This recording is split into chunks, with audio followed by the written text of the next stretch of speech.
안녕하세요. 포유한율연구소입니다. 오늘은 한국경제 3, 4월 위기설에 대해서 여러분과 대화를 나누고자 합니다.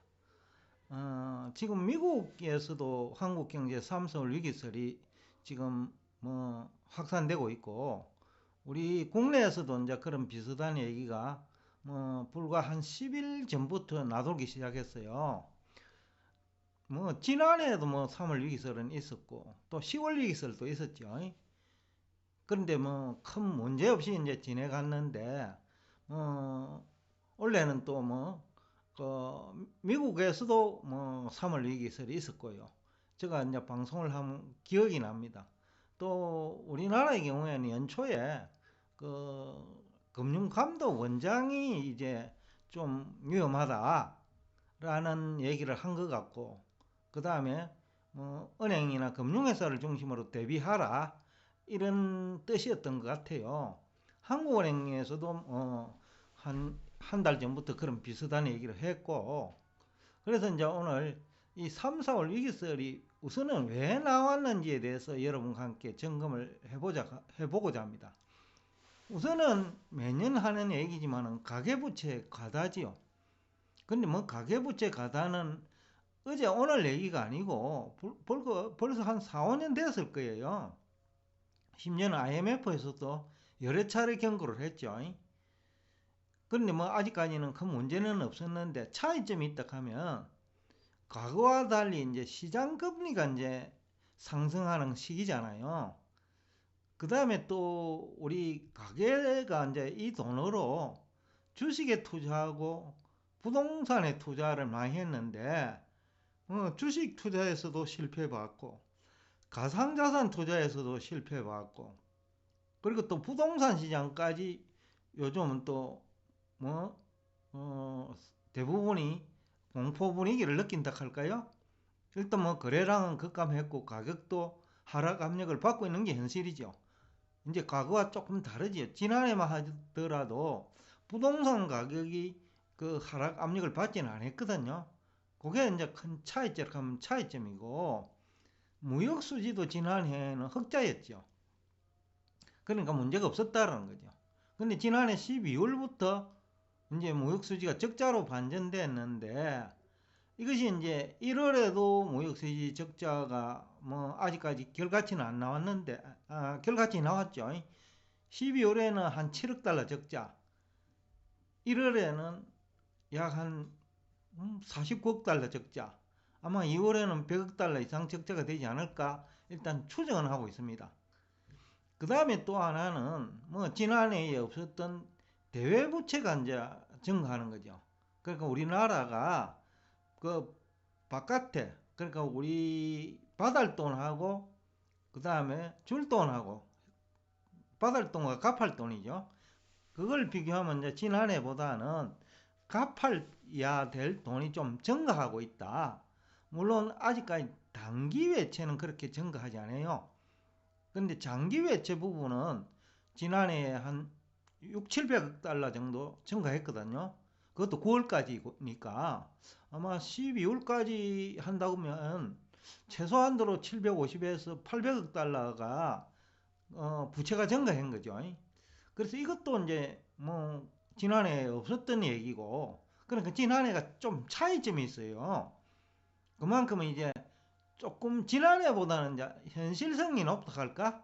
위기로 발전할 그 정도는 이제 얘기할 수 있을 것 같고, 그 다음에 이제 부동산은 앞에서도 얘기를 했습니다만은, 아직까지는 큰 위기까지 얘기할 정도는 아닌데, 중국 경제가 하반기부터 어렵다고 하면, 아마 부동산 시장도 하반기에 지금보다는 상대적으로 어렵지 않느냐. 우리나라 중국 경제 의존도가 높으니까요. 그래서 수출 의존도가 지나치게 높고 그 다음에 중국과 무역을 하는 다른 아시아 국가들 이쪽에 우리가 의존도가 높기 때문에 중국 경제가 정말로 좀 어려워지면 우리도 동시에 어려워질 확률은 있다 라는 얘기를 또 할 수 있을 것 같고요. 앞에서 좀 얘기를 했습니다만은 자산시장 참여자들이 대부분 실패를 하고 있으니까 이것이 이제 지난해 3월 위기설하고는 좀 성격이 다르다라는 얘기도 할 수 있고, 또 경제 성장률 측면에서도 가계부채도 경제 성장률을 제외하지만은 그 다음에 자산시장에서 실패, 이것도 어떻게 보면 성장 동력을 약화시키죠. 그러다가 올 3월입니까? 그 대통령 선거가 있잖아요. 그러면 이제 정치 일정상 정책 공백기죠. 선거 지금도 아마 일손을 놓다시피 하고 있을 거예요. 그런데 이제 선거 끝나도 한 달 정도는 어떻게 보면 정책 공백기라고 볼 수 있거든요. 장차관 다 바뀌어야 되고 하니까 그런 게 이제 앞에서 열거한 여러 가지 악재들과 함께 위기로 발전할 가능성이 높고, 과거에도 보면 이게 정치 일정하고 관련해 가지고 위기가 발생했어요. 1998년에도 그랬고요. 2008년이가 그 무렵에도 좀 그런 게 있었고, 그 다음에 올해도 또 정치 일정 대통령 선거하고 관리돼 있죠. 그런 것도 이제 위기의 하나의 배경이 아니냐. 그 다음에 또 하나가 있다 하면 우리 국민들이 또 한 2차례 정도 외환위기 경험이 있잖아요. 1998년하고 2008년하고 주로 10년을 주기로 일어나는데 이번이 2018년이 그 해당했는데 조금 늦어질 수 있는 것은 있을 수 있으니까, 그래서 이제 시장 참여자들이 위기에 대응할 수도 있겠다 그런 생각도 들고, 거기다가 이제 상장기업 한 50%가 한계기업이잖아요. 한계기업은 부도위기가 높죠. 근데 시장금리가 상승하고 하기 때문에 지금 여러 가지 앞에서 열간 위기설 배경 때문에 자금시장 경색 현상이 나타날 가능성이 있다는 거죠. 그래서 제가 이제 지난해부터 계속해서 한계기업, 즉 성장을 핑계로, 그러니까 무늬만 성장주라는 얘기를 제가 표현을 했는데, 메타버스라든지 NFT 관련 주식 중에 무늬만 성장주가 많다. 그런 기업은 가능한 투자를 하지 말고 위험 관리를 하라. 라는 얘기가 이제 현실화될 가능성은 있죠. 왜냐하면 그런 기업들 대부분이 50% 한계기업에 속하기 때문에 시장금리까지 상승하고 무역수지 악화 등으로 그 다음에 자금시장이 경색되잖아요. 대부채가 증가한다는 것은 결국은 기업들의 부채가 증가하는 거죠. 왜냐하면 무역을 통해서 재미를 못 본다는 거죠. 그래서 대외부채가 증가하는 건데, 그렇다면 이제 지금 기업들이 우리가 모르게 많이 악화돼 가고 있다. 경영난 또는 한계기업도 수준이 있거든요.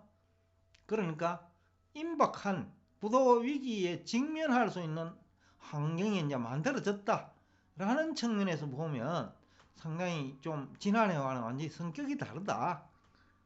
더군다나 앞에서도 얘기했습니다만 시장금리 상승, 환율 상승. 지난해 연초까지만 하더라도 환율 문제는 없었거든요.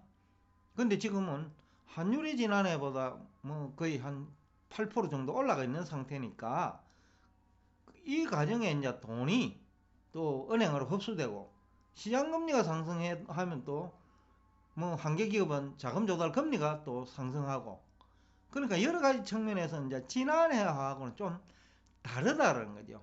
지난해만 하더라도 유가가 50불밖에 안 했는데 지금은 유가가 거의 90불, 100불에 육박하고 있으니까 가계 실질 소득도 크게 감소했고요. 그래서 여러 가지 측면에서 지난해와 다르기 때문에 또 그동안에 주가도 큰 폭으로 내렸죠. 그래서 이제 이 3, 4월 위기설이 나온 배경은 이제 지금까지 한 10가지 정도로 가지고 제가 여러분과 대화를 나누었습니다. 그러면 이제 우리는 어떻게 대응할 것이냐가 문제인데, 지난해 3월에는 제가 좀 무시해 버렸거든요. 그래서 양털깎기 얘기하시는 분도 제가 그렇게 신경조차도 안 썼는데, 원래는 지난해 10월부터 이제 우리 주가 지수가 2800에서 2500까지 내려갈 수 있다. 지난해 10월만 하더라도 그래도 3200선 정도 됐는데, 코스피 지수 기준으로. 그 다음에 코스닥도 제가 이제 800선 초반까지는 내려갈 수 있다 라는 얘기를 요 근래에 이제 한 기억이 납니다. 그래서 거기에 대비는 해야 될 것 같다. 그러나 외환위기로 발전하기에는 아직까지는 시기상조다. 왜냐하면 그 대외 부채는 증가하고 있지만은 그 대외 부채를 가지고 지금 막아내고 있거든요.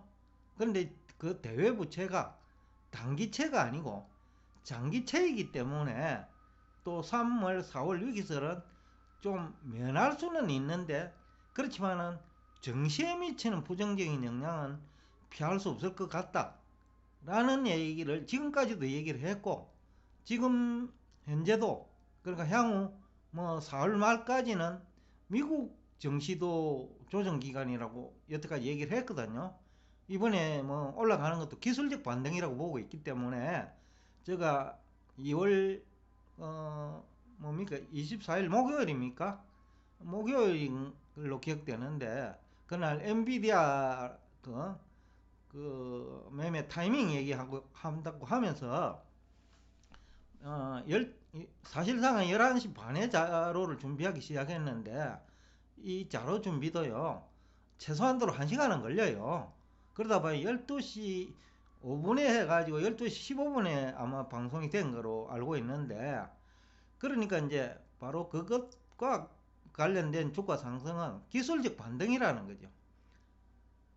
3, 4월경에는 한 번 더 또 그 바닥을 확인할 거다 라는 얘기를 하면서 유비무환이라고 준비해 가지고 나쁜 건 없다. 특히 우리나라 쪽은 좀 지난해와는 좀 다른 그 위기설이다 라는 얘기를 하면서 여러분과 대화를 여기서 끝내겠습니다. 오늘도 끝까지 경청해 주셔서 대단히 감사합니다.